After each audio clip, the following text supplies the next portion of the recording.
Anda kembali menyaksikan Investor Market Today, pemirsa. Industri keramik dalam negeri tengah harap-harap cemas seiring pemberlakuan bea masuk anti-dumping yang tengah dikaji pemerintah. Imbas adanya serbuan impor keramik dari Cina ke dalam negeri. Juru bicara Kementerian Perindustrian Febri Henry Antoni mengungkapkan industri keramik di tanah air menderita akibat adanya serbuan produk keramik impor. Oleh karena itu, pemerintah berencana akan mengenakan bea masuk impor sebesar 100 hingga 200% pada sejumlah barang, termasuk alas kaki dan keramik, sebagai bagian dari upaya untuk melindungi industri dalam negeri. Sebelumnya, Menteri Perdagangan Zulkifli Hasan memusnahkan jutaan keping produk keramik impor ilegal asal Cina senilai 79,8 miliar milik PT Bintang Timur di Surabaya. Zulkifli memastikan jutaan keramik berbagai merek asal Cina tersebut tidak dilengkapi dokumen impor, di antaranya tidak mengantongi surat penetapan pabean atau SPP dan dokumen pengiriman barang atau consignment note atau CN. Saat ini, Komite Pengamanan Perdagangan Indonesia atau KPPI sedang melakukan investigasi untuk penetapan tarif bea masuk tersebut.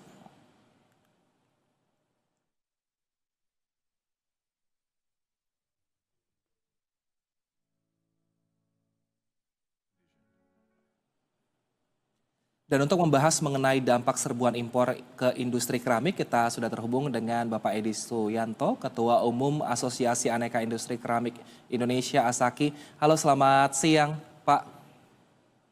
Selamat siang, Pak Wilson. Salam sehat. Baik, salam sehat Pak Edi. Ini pemerintah mengkaji kebijakan BMTP dan juga BMAD, Pak, yang diberlakukan sebesar sekitar 200%.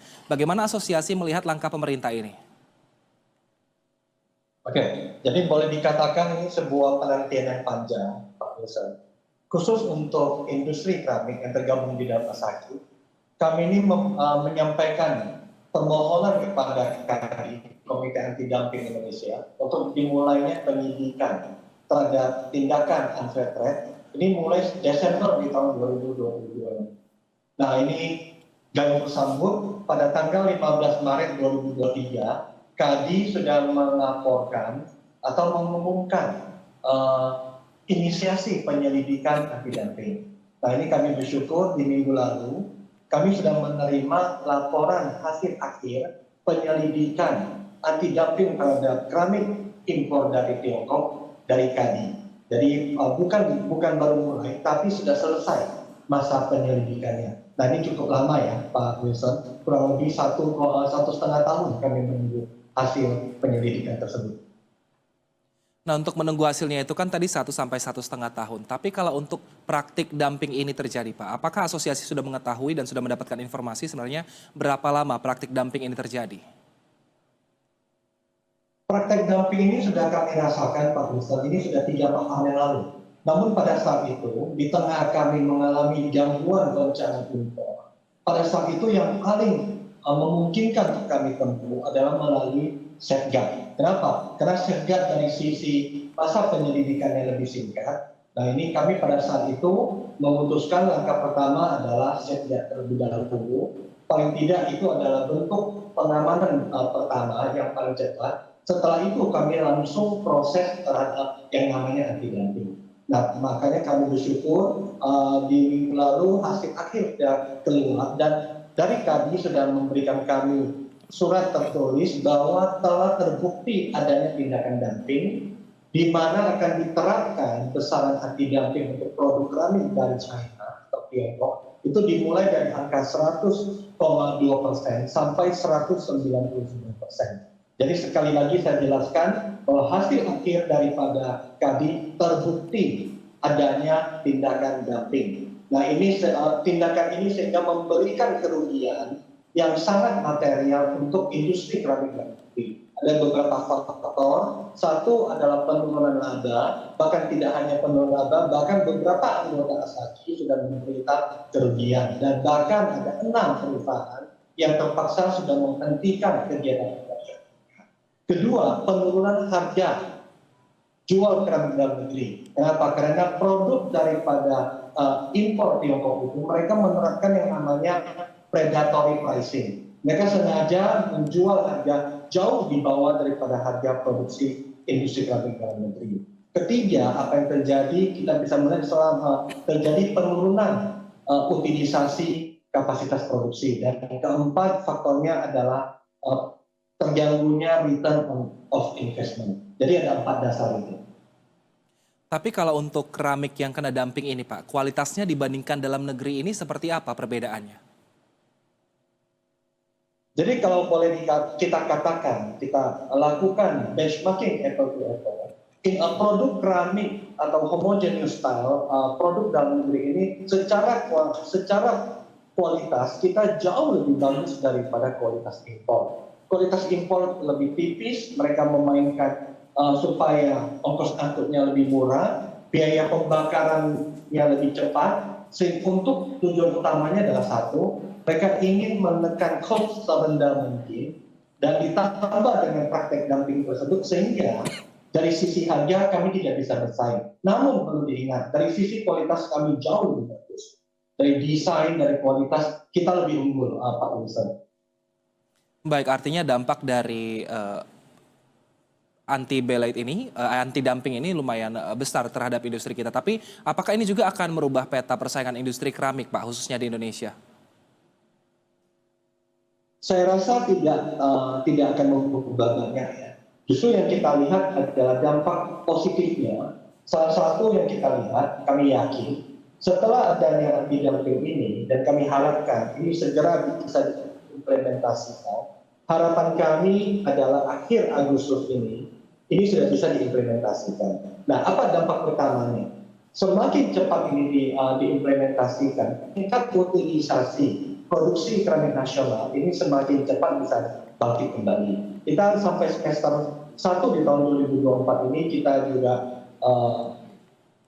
prihatin di mana tingkat utilisasi ini menurun ke angka 63% dibanding tahun lalu yang mana sebesar 69%. Bahkan di tahun 2022 kita masih mampu di angka sekitar 75%. Nah, harapan kami setelah pemerintah segera mengimplementasikan bea masuk anti dumping yang berkisar 100 sampai 190%, kami bisa mengejar ketertinggalan ini di semester 2.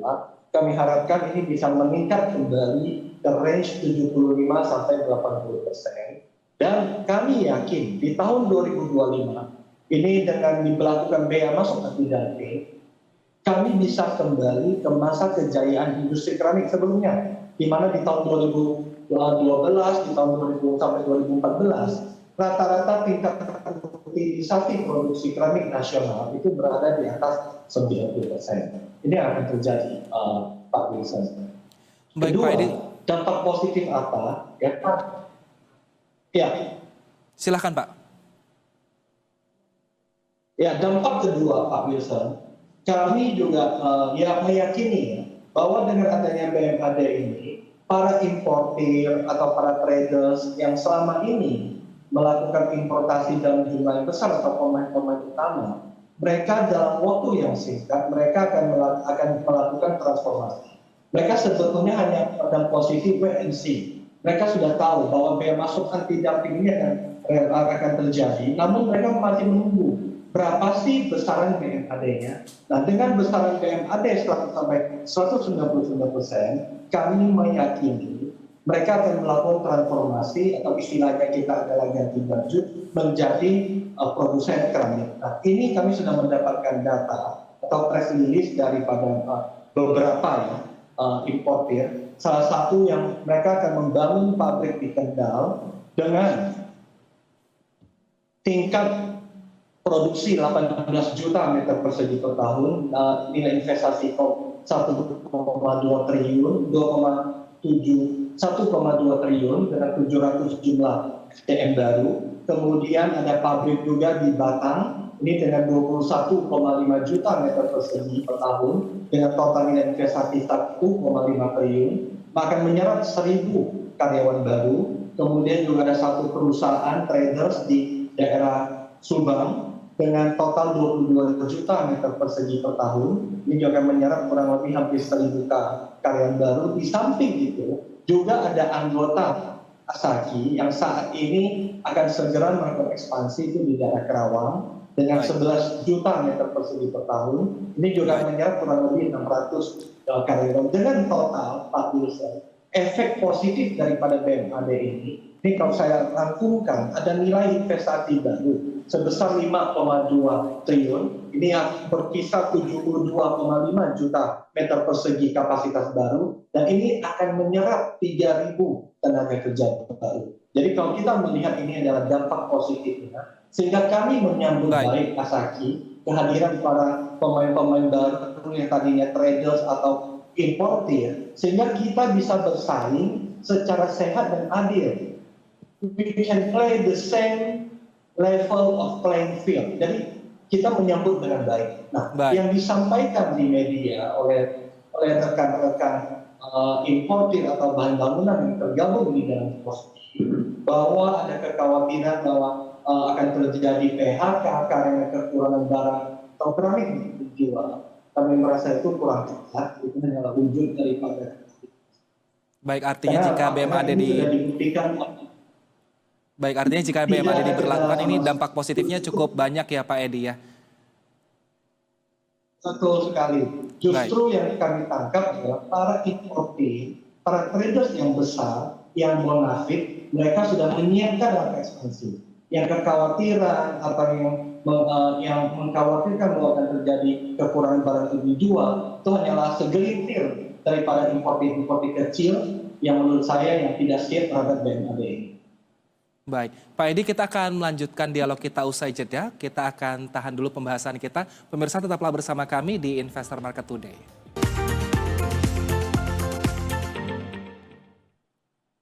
Terima kasih masih bersama kami di Investor Market Today. Pemirsa, kita lanjutkan perbincangan kita bersama dengan Pak Edi Suyanto, Ketua Umum Asosiasi Aneka Industri Keramik Indonesia.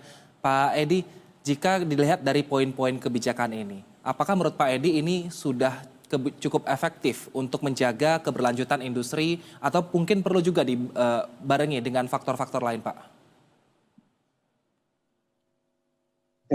Ya, jadi pertama-tama tentu Pak Besar, kami sebagai pengusaha yang tergabung di dalam Asaki, kami sangat mengapresiasi langkah yang diambil oleh KADI dan didukung oleh Menteri Perdagangan dan Menteri Perindustrian berupa BMAD ini. Ini adalah sebuah langkah tindakan pengamanan tarif barrier, ya. Ini yang di dalam koridor WTO, ini yang sesuai dengan aturan main daripada WTO. Ini akan menjadi sebuah penguatan untuk industri keramik dalam negeri, dan sekaligus kehadiran BMAD ini adalah mencerminkan kehadiran dan keberpihakan pemerintah terhadap nasib industri keramik dalam negeri yang selama 3-4 tahun ini terakhir ini babak belur. Ini digempur oleh produk impor. Nah, ini BMAD ini kami syukuri, ya, ini adalah sebuah tindakan pengamanan yang kami yakin ini akan sangat efektif. Kenapa kami sampaikan efektif? Asaki ini sudah tergabung di dalam Asosiasi Keramik Dunia. Ya, kita ada forum yang namanya World Ceramic Tile Forum, di mana kami memperoleh data atau memperoleh pengalaman dari negara-negara maju seperti Amerika. Mereka yang sudah menerapkan anti-dumping terhadap keramik China dengan besaran 200 sampai 400%. Meksiko menerapkan di atas 100%. Negara Uni Eropa menerapkan di atas 75%. Negara Timur Tengah juga menerapkan yang hampir sama di atas 70%.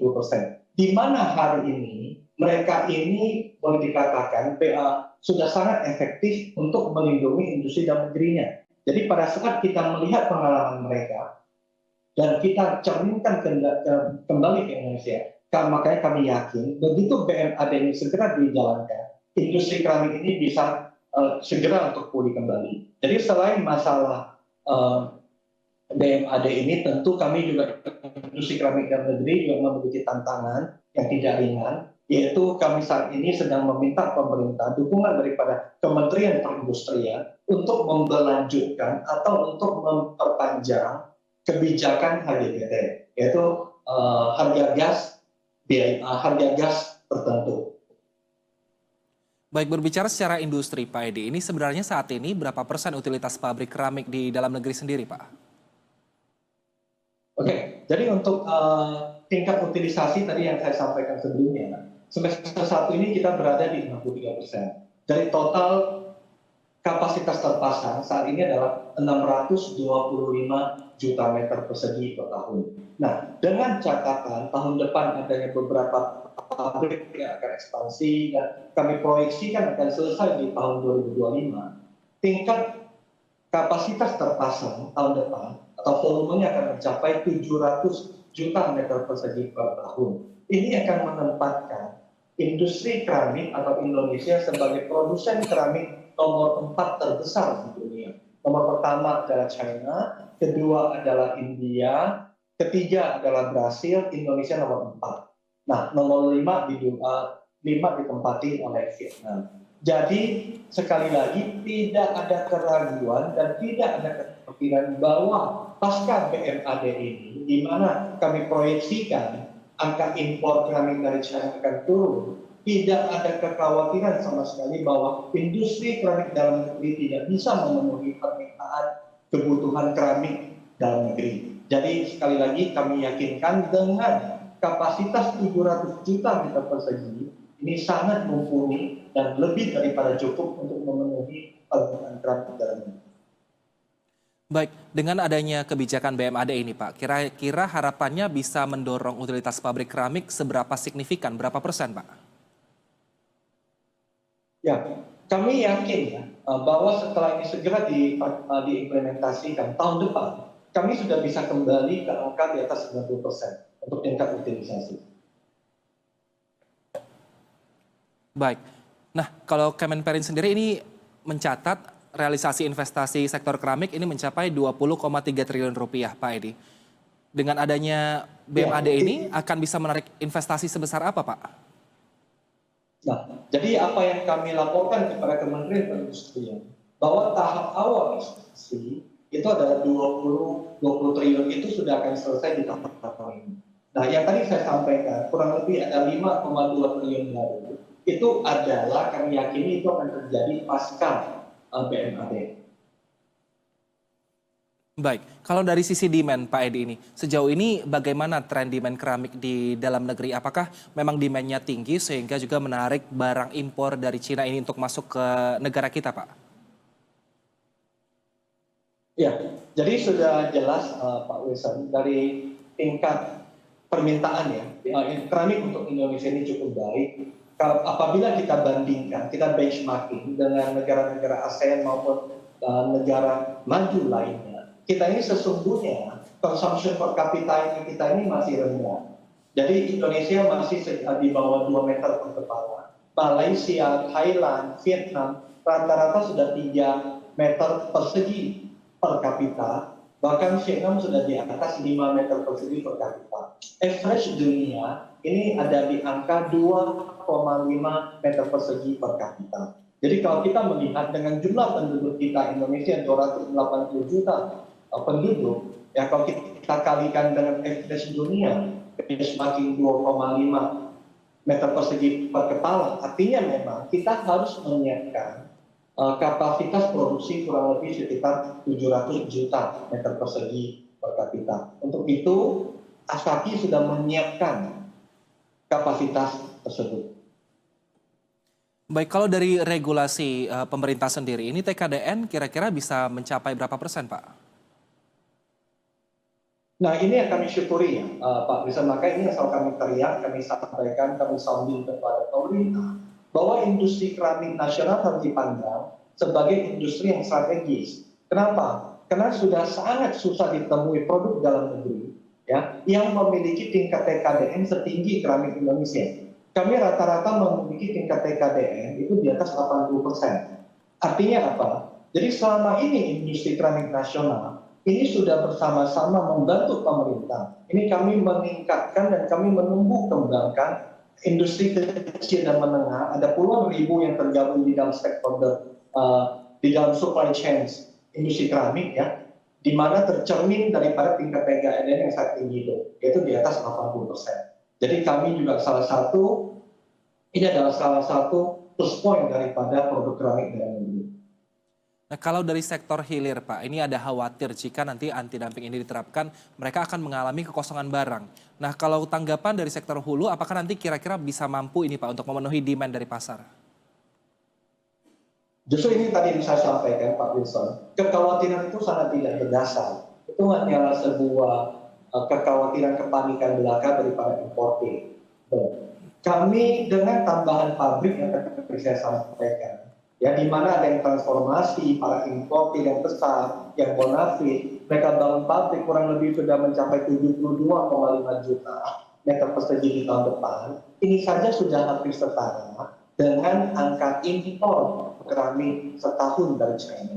Ini hanya dari tambah ekspansi baru. Belum daripada kami memiliki 625 juta meter persegi kapasitas terpasang. Yang mana hari ini baru running 63%. Jadi sekali lagi itu sangat tidak berdasar dan kami sangat yakin dan kami siap menyambut pertumbuhan permintaan dan kami siap untuk mensubstitusi impor. Baik, baik, Pak Edi, mengingat saat ini kan pemerintah juga masih memasuki transisi pemerintahan baru. Nah, kira-kira apa yang menjadi harapan dan juga tantangan menurut Anda untuk dari Asaki sendiri di era pemerintahan transisi ini, Pak?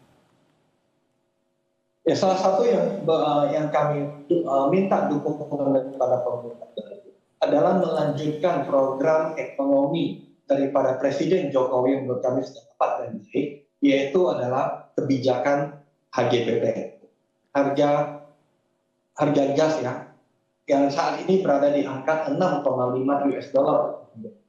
Ini yang kami minta untuk diterapkan lebih lanjut minimal untuk 5 tahun ke depan. Nah, kalau untuk HGBT ini apakah sudah dibicarakan belum Pak dengan pemerintah saat ini? Kami sudah berulang kali kami mengadakan meeting dengan Kementerian Perindustrian, kemudian juga Kemenko Perekonomian, di samping itu juga ada Kementerian ISDM. Ini sudah kami bahas cukup insentif, cukup intensif dan kami harapkan tidak lama lagi ini bisa diperpanjang untuk 5 tahun ke depan. Namun selain itu yang kami ingin tegaskan di sini bahwa kami juga hari ini kami sedang meminta atensi daripada pemerintah bahwa terjadi gangguan suplai gas. Nah, di mana mayoritas suplai gas ini oleh PGN, ini yang sangat kami sayangkan, di mana PGN menerapkan adanya surcharge gas yang dengan angka 13,8 US dollar per MMBtu untuk pemakaian gas di atas 60%. Nah, ini tentu akan menggerus daya saing dan ini tidak selaras dengan semangat Presiden Jokowi yang memberikan kebijakan HGBT. Nah, ini beberapa kali sudah kami laporkan kepada Kementerian ISDM maupun Kementerian Perindustrian. Ini untuk segera ditangani. Nah, jika HGBT ini tidak terganggu, Pak, kira-kira berapa persen ini bisa memunculkan daya saing dan juga mendorong industri perekonomian keramik? Nah, kalau HGBT ini bisa kita perpanjang di 6,5 US dollar dengan situasi normal, atau saya sampaikan normal dan arti adalah tanpa pembatasan gas seperti saat ini. Kami yakin ya kita akan bisa menjadi tuan rumah yang baik di industri keramik dalam negeri, sekaligus kita bisa memperbesar pangsa pasar kita ini tidak hanya di Indonesia, tapi kita harus melihat pangsa pasar 600 juta penduduk yang tersebar di seluruh Asia Tenggara. Jadi seharusnya dengan harga HGBT diperpanjang, kita ini bisa menjadi pemain yang disegani di ASEAN. Baik. Baik, terima kasih atas waktu dan juga informasinya Pak Edi Suyanto, Ketua Umum Asosiasi Aneka Industri Keramik Indonesia telah bergabung bersama kami. Sehat selalu Pak Edi. Sehat selalu Pak Wisnu, terima kasih. Pemirsa Investor Market Today akan kembali usai jeda, tetaplah bersama kami.